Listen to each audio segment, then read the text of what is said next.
नमस्कार दोस्तों, एक बहुत प्यारा कजली गीत प्रस्तुत कर रही हूँ। गीत पूरा सुनिएगा और कमेंट करके बताइएगा कि गीत कैसा लगा। अगर मेरा गीत अच्छा लगे तो मेरे गीत को लाइक कीजिएगा, शेयर कीजिएगा और प्लीज़ मेरे चैनल को सब्सक्राइब जरूर कीजिएगा। चैनल सब्सक्राइब करके अनसब्सक्राइब मत कीजिए दोस्तों, सब्सक्राइब भी रहने दीजिए और गीत का आनंद लीजिए। आइए सुनते हैं।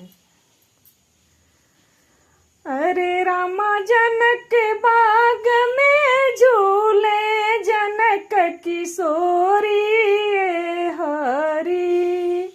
हरे रामा जनक बाग में झूले जनक किशोरी हरी।